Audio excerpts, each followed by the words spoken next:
season of Nerd Fights. This is going to be amazing. This is the battle of Tims. We have Tim Brzakala and Tim. I'm going to murder your last name. I'm not going to say that. I'm going to say Tim M. There you go, because I don't want to murder people's names. I like to be nice. So, of course, we're here for another Nerd Fight battle, Nerd Fight match.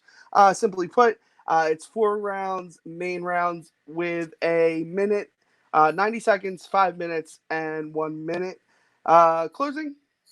What happens is if the players decide that they want to, they have an extra minute either on their opening or their closing. No longer during the debate round. They have to let me know beforehand. Lastly is the timeout rule. How it works is if each competitor goes over their, they overtalk each other. I'm going to go in, say timeout, and then they get 20 seconds penalty. 20-second penalty. Also, I actually had to enforce the new rule because someone did it. And if you talk during your opponent's open or close, you get a 10-second penalty removed from either your open or close. I had to unfortunately do that to somebody yesterday because they didn't know how it works. So what we're going to do is I'm going to go over to the competitors. I'm going to bring up Tim B first. Tim, how are you feeling to be a part of Nerd Fights? I'm excited. I believe I said this in my last, not Nerd Fight match, but that Marvel exhibition thing. I'm just here to have fun. Nerdgasm over at Multiplex is where I really put in my time and strength, but I'm excited to play here today. I like you, Doug, so I would do anything for a chonky boy for life. And yes, and so no, I'm just excited to debate and have some fun, talk about things that I enjoy, nerd stuff. So yeah, that's why I'm here. I'm pumped. Let's do it. Awesome. And going over to Tim M. Tim, I didn't want to brutally murder your name, so I just went with Tim M. I'm hoping that's okay. That's fine. How are you feeling to be a part of the Nerd Fights arena? Are you excited? I'm super excited. This is the first time I've ever done anything like this, so we'll see how it goes. It's Marzullo, by the way. Very Marzullo. easy. Gotcha. Marzullo. Yeah, I'm also super pumped. I'm just here to have fun, and if I get a win, I get a win. If not, I had fun. Either way. Normally, I don't even go with last names, but it's a little hard not to in this match of battles of Tims. Going over to one of my judges here tonight, Joe. How are you feeling about being back for Nerd Fights regular season?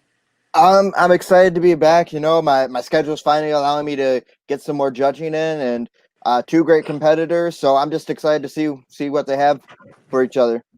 Absolutely. And Andrea, how are you feeling about this match, being a part of the Nerd Fight community and watching these 2 great gentlemen battle it out? I'm gonna call these guys Tim B and Tim A because I murdered their last names. But yeah, this is gonna be fun and exciting, and I can't wait to start. All right, sounds good. All right, and we're gonna go ahead and start off with Tim B first. Tim, the question on the table is: which character had the worst book to film adaptation? You got a minute and 30 on the clock whenever you're ready. All right, so Harry Potter, which character had the worst book to film adaptation? When I think about this, there's lots of characters that come to mind, but there's a lot of characters that maybe don't get the they're not greatly adapted, but they didn't have much to begin with. So I really hunkered down and thought about characters that were great, awesome characters in the books that just didn't transition the best to film. And I think the best example of that is actually Neville Longbottom, who's a character who's pretty great in the movies, but he doesn't reach the potential of the books. There's a lot about Neville's backstory and a lot about his future that is told throughout the books that is just gone from the movies. They hint at things, but it's never quite struck upon the way that it should be, the way that it was in the books. And you could argue that that's because, books are 800 pages long, but they did so much with other characters in these movies that I think that Neville is a character who just didn't get the justice, didn't get the adaptation that he deserved in the movies. So that is why I am going with Neville Longbottom for character who just had the worst book to film adaptation.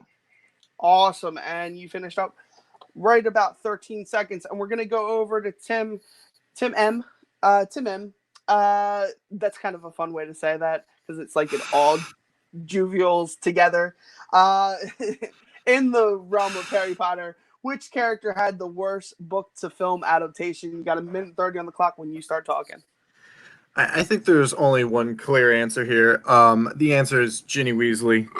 She is just shoved off the screen after the first two movies. The first two movies, she's just shy. She's got a crush on Harry. And then after that, it's just like, where is she? She's just a wallflower. She's kind of just put in scenes, given no lines. There's no sassiness. There's no like qualities from her mom that she gets like these insults to Fleur. She doesn't stand up for herself in Quidditch. She doesn't have anything of value in the movies. Like she's kind of there as a love interest. She's more of a wallflower. All she really does is like, I guess Harry's ending up with her for some reason. Like if I was a casual movie watcher and it'd be like, what is Harry see in her? Like you don't see her best qualities in the books.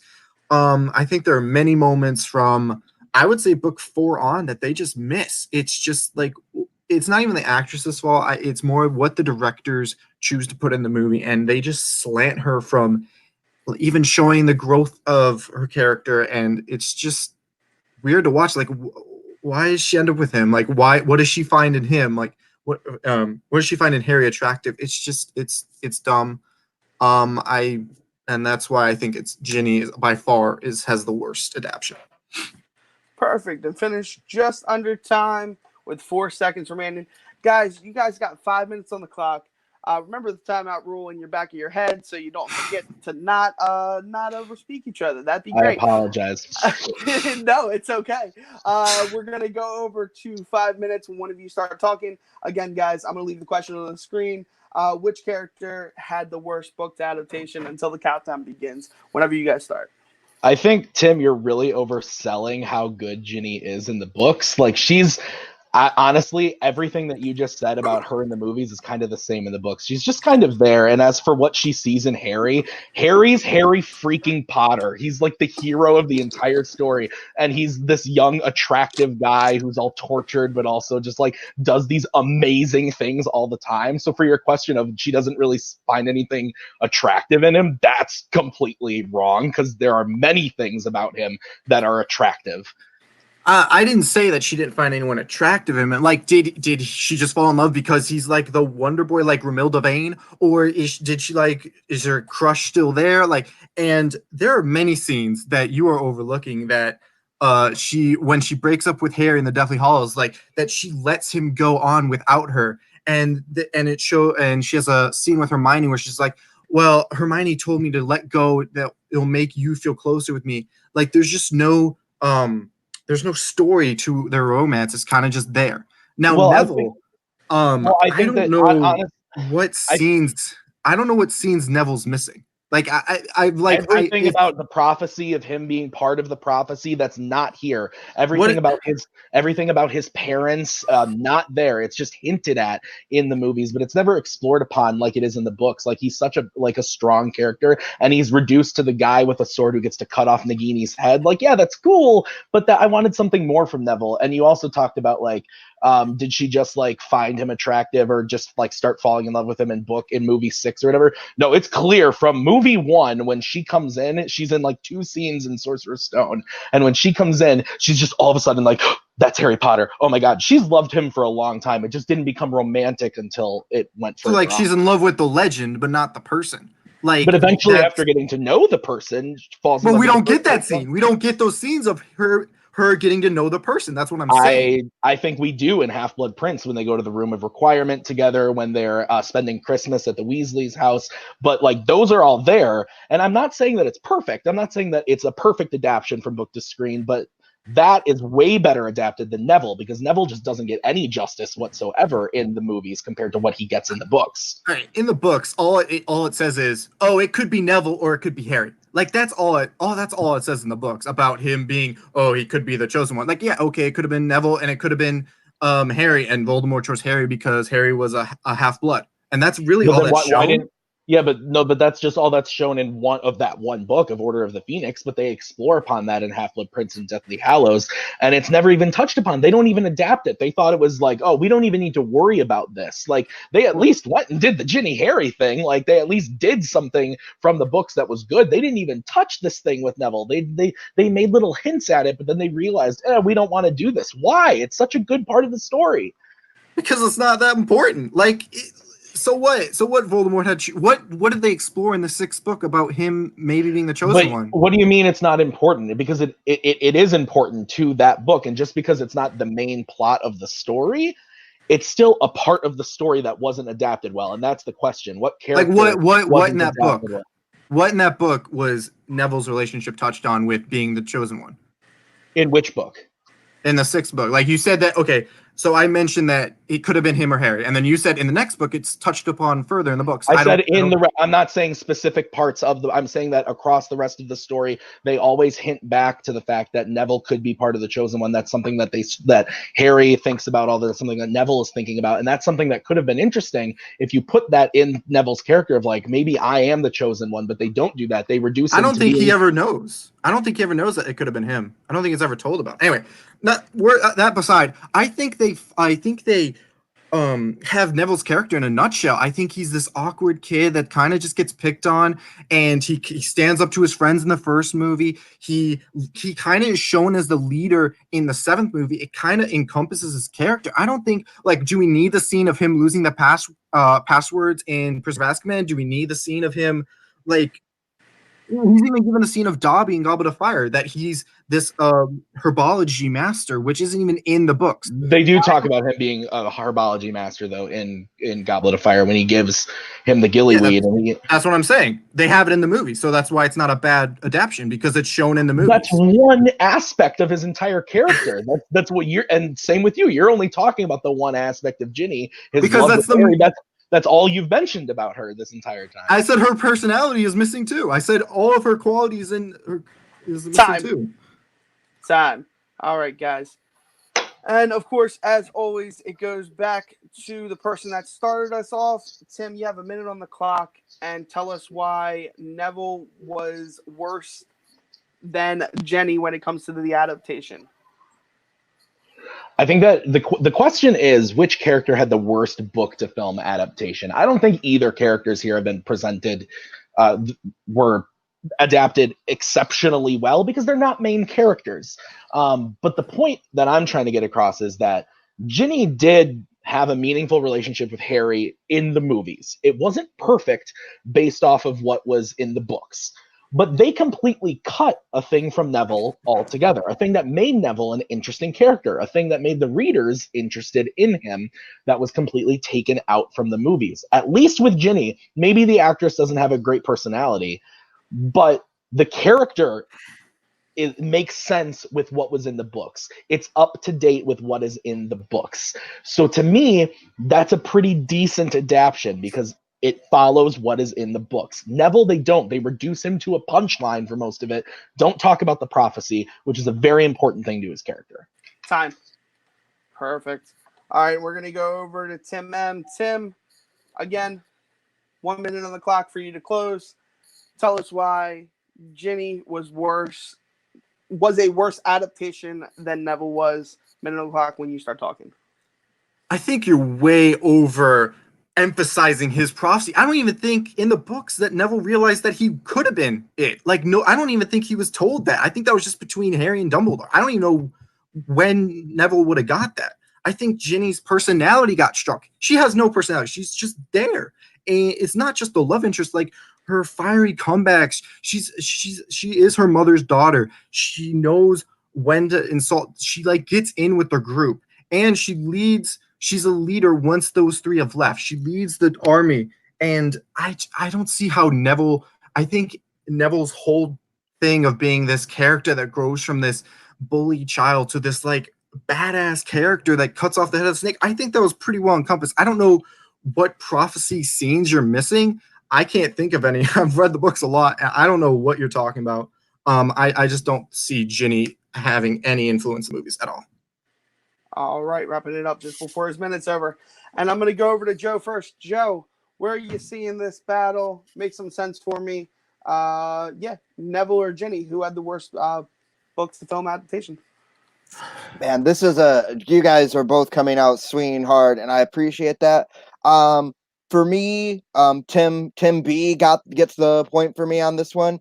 What really sold it for me was the fact where when he just brought up to Tim where he's just like, all you're really focusing on is her as a love interest, and then going back through my notes, a lot of my notes for Tim M were the love interest stuff. So I think, and Tim B was just able to like say more about what they took away from Neville, and Tim N he had stuff in the tank, but I think he didn't have enough gas left to really get him there. So Tim B is getting my vote for this one. All right, Andrew, where are you lying? How do you feel about this one? This was interesting to say the to say the least. But if I were, I'm gonna have to go with Tim B on this one as well. I just think that Tim M was given a lot of things by, for example, like the overselling of Ginny, or um, there was the character made sense in the books, or yeah. But I overall I really think that it was Neville. Neville's adaptation was based on his explanation was the one that was really not fully explored. So I'm gonna have to give this to Cindy. So Tim B does get the point for this round, and we're going to go over to Tim M right now. Tim M, we got Star Wars on the table. Star Wars. Yes. Can I have the extra minute on this one? Absolutely. Which non-canon Jedi do you think should be brought into canon lore? 2 minutes and 30 seconds on the clock when you start talking. All right. I have chosen Anakin Solo. This is meant to be in the next movie, Star Wars 9. Now, put yourself back in Last Jedi. I know that's a scary place where Ben attacks Luke at the Jedi training camp, and imagine like I don't know, like say 10-year-old child like viewing from the distance of this attack, and then Ben running out and saying, "No, Anakin, don't!" And then him running, and just pretend in the movie magic that Ben thinks Anakin dies, but we are revealed that he's not. So in my mind, Anakin Solo is going to be a supporting character, and he, if we're going in the movie that I think will happen, let's say Leia's mortally wounded by the First Order and tells Rey where Anakin is, and then we meet Anakin and he's off battling First Order or whatever, and Rey successfully brings him back, and at like the climax of the film, Anakin runs to Ben, and Ben thinks he's dead. He's like, well, how are you still alive? And at the last second, Anakin, I don't know if he has to die, but we'll just say for the sake of this argument, he does sacrifice himself for Ben, and Ben is successfully turned to the good side. I think these 3 movies, from Force Awakens to the next movie, is turning Ben Solo to the good side. In the first movie, Han Solo miserably failed about trying to turn him. Rey pretty much failed in turning him. So I think what more option, just like Return of the Jedi, of a son turning a father, would be a brother turning another brother to the good side. I think it would be a great movie. It would. I think I don't see any other way this trilogy of movies could go. Whereas The Force Awakens was kind of like A New Hope. This movie could be somewhat like Return of the Jedi without the Ewoks. And I think Anakin Solo would be a great fill-in for Luke, as maybe he's just a supporting character, and it would help Ben out and turn into the good side. And that's it. All right, finished with 12 seconds left, and we're going to go over to Tim. Tim, oh, nope, not the Harry Potter question. Which non-canon Jedi do you think should be brought into canon lore? You have 1 minute and 30 on the clock whenever you're ready to start. before I start my argument, just to clarify, I cannot attack his points until main Yes. round, correct? Thank you. Not attack his points till main Okay. round. So then, yeah. So my non-canon character, Jedi character that I would want to bring into the current films, and when I say current films, I mean films made by Disney. Current lore would be Darth Revan. Darth Revan has a hell of a story. We pretty much know we're going to be getting a Knights of the Old Republic set film, and I think Revan is the perfect character to travel through that. If you don't know about Revan, he is a character who started out extremely powerful in the Force, was trained as a Jedi, went off to do some missions, befriended a man named Malik.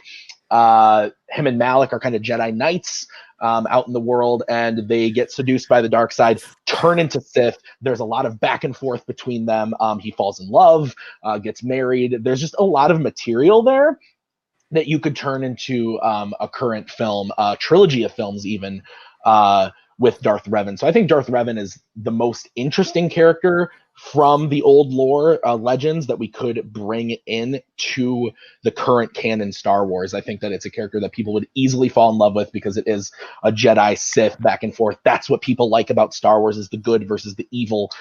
So I think that to me would make a great trilogy of films, a character that people could latch onto and be constantly entertained and surprised by in a trilogy of films. And time. Perfect timing. All right, guys. This is the question that I've been most excited for. I love Star Wars questions when you bring Jedis or non-canon characters in to the debates. I'm going to go ahead and leave the question up there for you guys. 5 minutes when one of you start talking. Right off the bat, Anakin Solo appearing in episode 9 would make no sense because they have not mentioned him at all, and to try to shove him into a movie that you're trying to please the fans again. Most people, I did, but most people didn't like Last Jedi and didn't like Solo. So to try to shove Anakin Solo, a character that's never been mentioned, a character that's never been brought up ever in this whole thing, to shove in to try to save Ben, I don't think that would happen. I don't think that would please the fans and go very well. Well, I mean, if you're trying to please the fans, I don't know why you'd make a trilogy of films 4,000 years before the main characters, where that one familiar character is there. I don't see why most people would even want to watch that. I never said that trilogy of films would be for the main, or but that's where Darth Revan is. I know that. I'm saying that I never said that my trilogy of films is for the broad audience of people. Like, I said that it would be an entertaining one that people would eventually latch on to. But specifically for episode 9, that movie needs to please everybody. It has to. And putting Anakin Solo in it doesn't make sense for it. I mean, most people liked Return of the Jedi besides the Ewoks, and I think this just recalls the love. That's why people like Force Awakens, because it recalled the love of New Hope. And where I think people liked Return of the Jedi minus the Ewoks, and I think that would repay. I think that would recall their love for it. Well, but that's a specific movie that has nothing to do with the character that you're proposing be put into the movie. Say that first part again. Sorry. You're just saying that people liked Return of the Jedi except for the Ewoks. I'm all for making episode 9 a Return of the Jedi kind of callback thing that people would enjoy, but putting Anakin Solo in there would not do that, because you're talking about Anakin Solo bringing Ben back. That's like a clash between I think that Ben Solo is just all evil. That's where they're going. I don't think putting in a character that's never been mentioned, trying to get them all set up just to kind of have them die at the end, I don't think that makes sense. We can just get a flashback of him with Han or with Leia, and then I feel like that would be easy. I don't know why that would give that much pushback with the fans that a character is introduced. Like Lando got introduced in season 5, or episode 5, and it didn't really matter. No, but they never. But Lando is a I had this friend once from forever ago, a main child of a main set of characters in the franchise. Never. They don't have to mention him. I don't know. I mean, I don't think that. Whereas, I just think this Darth Revan thing is something completely new. There's a lot of history there within the games and the comics and the books and stuff that you could create a new set of films with. I think Revan. I don't know why I feel like Revan would be very confusing. Is he a Jedi? Is he Sith? I read there's things about mind control. How would a most powerful Jedi get mind controlled? If he's the most powerful Jedi, how is he mind controlled? Well, he gets injured by by Malik when Malik kind of goes more towards the dark. And that's the thing is like people love Star Wars for the constant good and evil battle. Right. The good and evil battle with Revan is within himself. Right. So and this wouldn't just be one movie. This is over the stretch of a few movies. So I think that's what you could accomplish those. You introduce the character in the first one, and all of a sudden at the end, he might be a bad guy, and then that kind of leads into the next one. That's how you get people hooked. So who would be the good guy against him? I feel like you're just giving like Darth Vader a movie, and there's no Luke Skywalker to pay off the balance of him if he turns into a bad guy. Who's like the good guy to? I feel like most characters would get turned off by that. No, because it's the Jedi versus the Sith, and that's kind But of who's the Jedi if he turns into the Sith? So him and Malik turn into the Sith. He falls in love with a Jedi named Bastila, who he ends up marrying. So she's kind of like your once he does turn into a antagonist. But again, even though he turns into an antagonist, there's a whole movie called Joker coming out. People are going to go and see, like, following antagonists. Well, yeah, that's main characters, whatever. That's not the same thing. That's a character with a lot of lore. There's a lot of lore with Revan. Just because it's never been shown on screen doesn't mean there's not a lot of lore. But with like a few fan base, anyway, that doesn't matter. I think I don't know. I feel like Revan would be confusing, and I don't know if Disney would make that many movies if it doesn't work the first time. Like you see this, there's a whole lot of lore, and you want to make a trilogy, but if it doesn't work the first movie, it's not going to go into a trilogy, and it'll just be confusing if it ends after the first movie. I don't think that's true. I think that they would definitely, because they've already said that Benioff and Weiss are coming in to do this new set of movies, and they've already like paid them to do these 3 movies. So I think that if I don't think that they would make it so confusing. I think that they would be smart enough to not make a movie that is so confusing that it would alienate an entire audience. I just don't see it working, but I guess that's just my opinion. Time. All right, guys. All right, we started with Tim M. Tim M. Which non-canon Jedi? Of course, you went with Anakin. Anakin Solo. You got a minute on the clock whenever you start talking.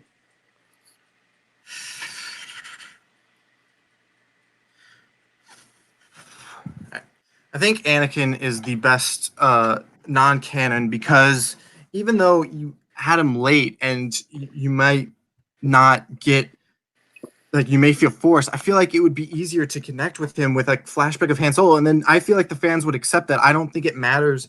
Whereas I don't think most people know about Revan. I think people would just be confused, like, why is he getting a movie when we could have Star Wars 10? I don't see why it matters. I don't see why Revan was that good of a character. I think he just seems very confusing, in my opinion.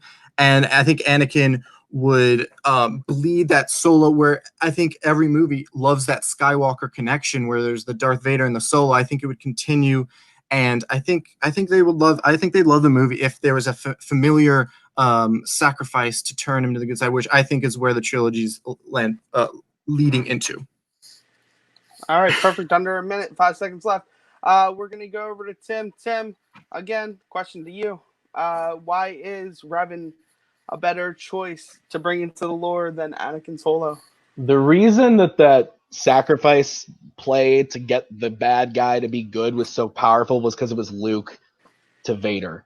You're introducing a character that's going to play that sacrifice play through a flashback that then's all of a sudden going to like save Ben Solo, a character we've come to know over 2 movies. Just doesn't make sense, man. And again, I'm not saying that this movie is going to be called Darth Revan. The movie is probably going to be called Knights of the Old Republic. Revan is your main character. You get people in, and to say that it doesn't make sense, it's confusing.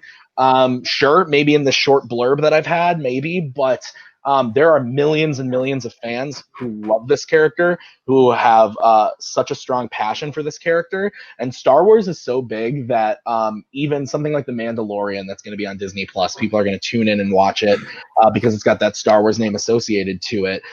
So I think that no matter what, Star Wars will always be relatable, and you can do that with Revan over a trilogy of films. Knights of the Old Republic. Perfect. All right, guys. We're gonna go over to Andrew first. Andrew, make some sense of this for me. Anakin Solo. It's so sad. It's so weird to say Anakin Solo and not Anakin Skywalker. Or Darth Raven. Who do you got? In this, both made very interesting arguments, but I would have to go with TM on this one with Anakin Solo because of the fact that he said that Revan could be confusing, especially for I think this is very much applicable, especially for those who are not familiar deeply with the lore of Star Wars, and for casual viewers. I think uh, TM has a point on this one, and I think Tim B was not able to explain um, how Revan could be easier to or somebody that's very relatable. He just said that Darth Revan is relatable, but how is he relatable was not fully explored. So I'd have to go with TM on this one, Tim M on this one. Okay. And I'm up next, so I'm gonna make this short and simple for you guys. I am going Tim B. He used the ability to pretty much take everything Tim Ed was saying against them about how the lore wouldn't draw people in. It doesn't have enough lore, and Tim kind of combated that. While you had a little bit more trouble combating bringing in a brand new character that had no actual manifestation in any of the previous films. You tried to with your we could throw a flashback, but that's not a strong enough argument for me. I would like to know how we would throw this flashback in, what we would have did with it. So Tim B gets point for that one for me. Joe, how are you feeling? Your decision is the one that is going to give the point. Are we doing Anakin Solo or are we doing Darth Revan? You're the producer right now. Tell us which one we're putting more money into. Well, we're putting our money in Darth Revan. I have to agree with you. I think, and it was one of my main notes was Tim N spent a lot of time attacking Tim B with Revan against Revan, but Tim B was always able to defend it. But every time Tim B would kind of attack Anakin Solo, he would kind of just try to get back to talking about Revan, and so to me, that just really didn't work for him. Was just he tried to focus it on why Revan was a bad choice and not why Anakin was the better choice. And Tim B was just able to sell Revan more for me. So I'm gonna have to go with Tim on this one. Absolutely, I completely understand. All right, so we're gonna go to the third question. So Tim B did get the point for that round. We're gonna go to the third question. Sorry, I lost my train of thought for a minute. I've worked all day, guys. Sorry. We're going to the category of Marvel, and we're going to go to Tim B on this one. Which character who hasn't been adapted deserves a solo film? Tim, you got a minute and 30 on the clock whenever you're ready. Yeah, I'm going to go with Namor. I'll keep it short and sweet. Namor, the Submariner. He's one of the oldest characters in Marvel Comics. He's actually a bit of an anti-hero, too. I'll get into some of that during the main round.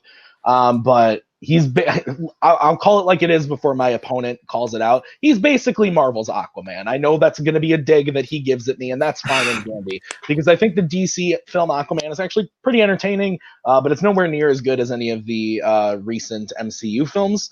And I think that Kevin Feige, along with the people at Marvel, could make a kick-ass version of that movie. Do it better. The Marvel comic, actually, Namor has, better connections to the entire Marvel universe. And now that Fox is there with the X-Men, Namor has a lot of connections. He's actually called one of the first mutants. He's one of the first ones. So that could be a cool way to bring the X-Men in there. He also has a lot of connections to the Fantastic Four. So lots of cool stuff you could do with the character while also making a cool underwater kind of like swashbuckling adventure with Namor. So I think that's just kind of, honestly, yeah, like he's just a character that's really, really cool.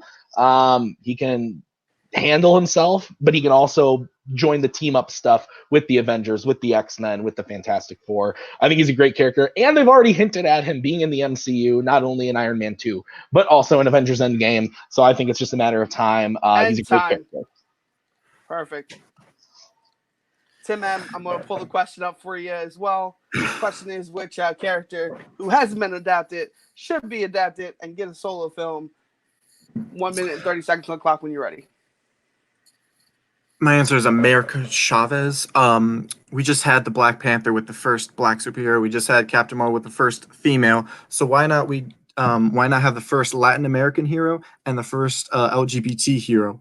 I think she's a great character. I think she has these powers where you can go into multiverses and go into different universes where you can get another Iron Man or get another anything you would want in a fight. I think her origin story is great. I think she has great power. She can go into a team of female Avengers. She can do it all. She has strength. She's got speed. She can release a blast that could even like kill Captain Marvel. Like that's how powerful she can be. I think this would definitely open diversity, which I think Marvel's doing in the recent trends. And I think that's why I go for America Chavez. All right, finishing with 30 seconds left. Guys, you know how it rolls by now. 5 minutes on the clock. Tell us which one's better, American Chavez or Namor. 5 minutes on the clock when you're ready. America Chavez hasn't been in the MCU, but she has been in Marvel Rising, which is an animated show. Not really done super well on that show. People didn't really enjoy it. As far as multiverses and stuff, we've got Doctor Strange. As far as all this time travel things, I believe you said in there, the Flash television show has shown that that's pretty dumb and can't be done very well and can kill Captain Marvel. People already didn't like Captain Marvel very much because she's so overpowered. How can she be defeated? To have another character come in to just be even more powerful, that seems kind of like something people don't want. Well, it's not like she's like super powerful. It's like a one-time attack that can attack Captain Marvel. But I don't think referencing shows that I've never seen or heard of like it matters too much. I don't know, like it doesn't matter if it's done badly on it. But I mean, it does because it's still something that's already been tried and hasn't been done well. So it's not. I don't think it matters either. I just looked up reviews and people didn't enjoy it. So that's what I mean. I haven't seen it either. Obviously, the full Kevin Feige effect is what you said is they can do something better, like what you said with Namor. I think they could still do as well. They can put her in Miami or put it in a Latin city where she's growing up, or like she can have these friends and then she grows into her own with these powers that she learns. Yeah, I mean, I'm all for diversity in the MCU. Don't get me wrong. I just don't think this is the character to do it. The reason that people, I think, didn't connect with Captain Marvel as much is because she is this overpowered person that wasn't relatable very much. Her story wasn't relatable, whereas Wonder Woman's, even though she was super overpowered, her story was relatable. Same reason why people love Black Panther. The story's relatable. The culture story is something that people really, really gravitated towards. I don't think that adapting this character brings... I don't think you're going to get that same effect that Black Panther did. I think you're wrong. I think it's the same thing as Black Panther. You just put her in a Latin American city, and you could have have the same effect on the Latin American society. But you're just throwing her in a city, whereas Black Panther, like Wakanda in Africa, that's something very specific about the character. Well, you can put her in Mexico. Like I don't like. I'm not going to make up the story. That's what I'm saying. You're just kind of throwing her places. She could do this. She could do that. But like. We need to find a character that, like, if we're going to talk about the representation stuff, then it needs to make sense. The character needs to make sense for that. I'm going to get back to Namor. I just think Namor would be a super kick-ass person. Like, no offense to, like, I'm not trying to say that the diversity isn't important, but I actually want to cast Pedro Pascal as Namor. I think that would be fucking awesome. He's a total badass who could really lead this movie and have this cool underwater adventure, but as well I think he could easily riff with the likes of the Avengers and the X-Men, whoever they cast there. I think the main argument is what you said in the speech is that it's Aquaman. Like, if the main audience is like, why is Marvel making an Aquaman? Like, why are we watching Aquaman when it was already well done? Like, how are they going to better it? You think that most people thought it was well done? I think most people enjoyed it. Maybe it wasn't like the cinema legacy. Something even better, because like most people enjoyed Captain America: The First Avenger, but then Wonder Woman came out, which is more or less the same story, set in the same world. But that was like 5 years apart. This is going to be like what, a year apart from Aquaman. No. Like Aquaman came out last year, so let's say they put Namor in production today, in like pre-production today. It's not coming out for 3 years. So that's 5 years in between. I don't think Captain America. They don't have the same powers. They don't. I don't think it's the same story at all. The setting of the story, and the gist of the story is more or less the same, and people still. I think a guy underwater. I think a guy underwater fighting like fishes is the same story as same. So what's the difference between this and Captain Marvel then? What's the difference between America Chavez and Captain Marvel? You've already said they have very similar powers. She has similar powers to Doctor Strange. So what's the difference there? She has the same. No, Doctor Strange is like teleportation. That's totally different. No, they're like. He can go into different multiverses, and yeah, sure, he can go like this and open a portal. But what do you think all the dimensions are where they jump into and fight each other in the other dimensions and Dormammu and everything? That is complete. That's multi dimensions and stuff. That is 100% that. Well, then it's a combination of both, which I think is great.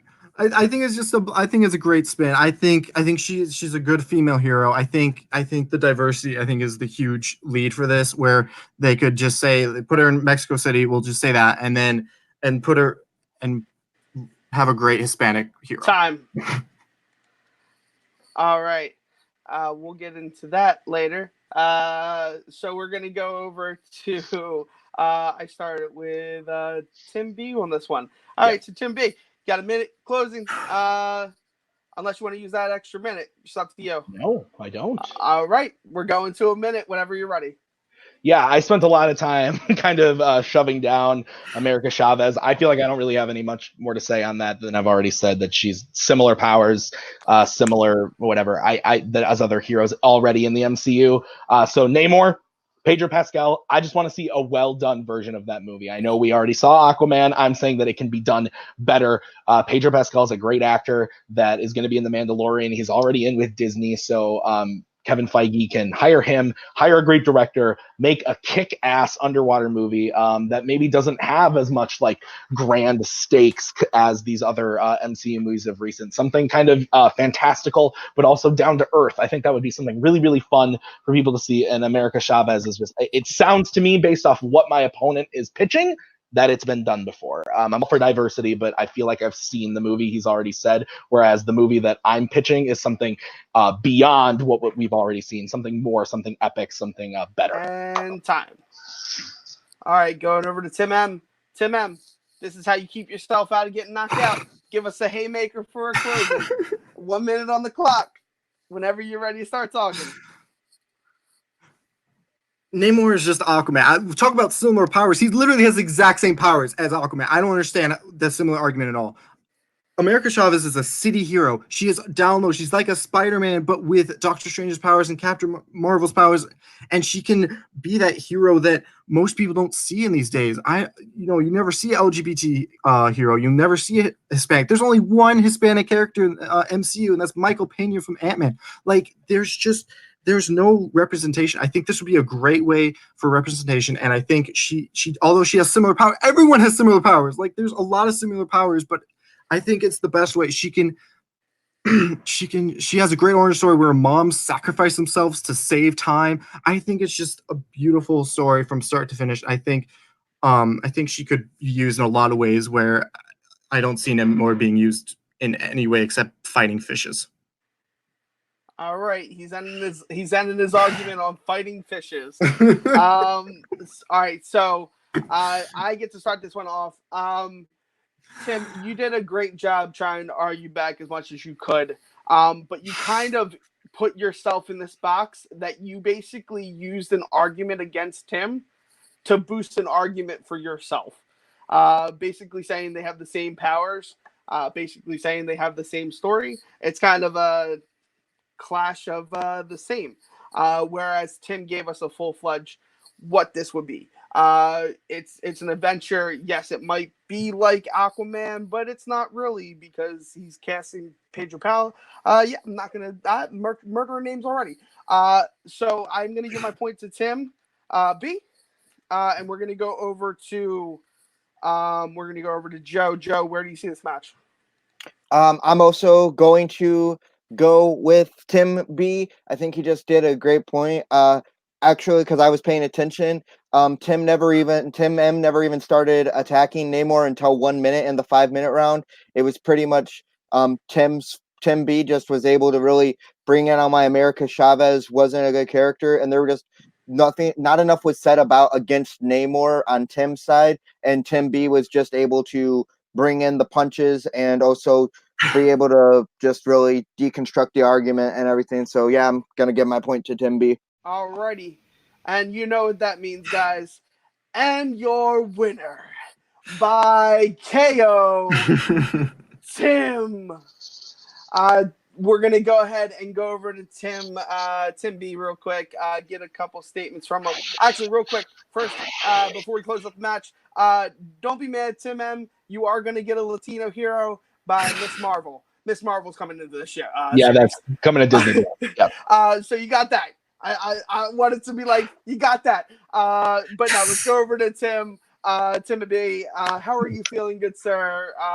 With the first KO of the season, how are you feeling? Whoa, lots of pressure, Doug. KO of the first of the regular season. Sorry, not of Nerd Fights, but of the first regular season. I was gonna say. Anyway, no, feel good. I mean, I've done this before. I've been in the ring before, and Tim was a great competitor. It really was. Like, he had a lot of stuff. There were a couple moments where I was like, oh shit, he might have me on this one, and then I just had to kind of pull stuff out. But that's the game. That's how it works.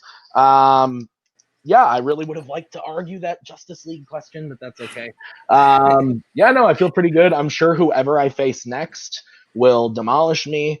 I am always nervous in going into these debates. So, no, but it feels good. Happy. Good job, Tim. Hope to see you. All right. And Tim M, with the Battle of the Tims being complete, you did get a knockout. But what I would say this to you, you fought very valiantly. I tried. I tried my hardest. You did really good. You fought a lot of points. If I could give you any criticism, just make sure that you're, not trying to box yourself in. Make sure you're giving fair enough points on each side. That's the only advice I can give. But how are you feeling?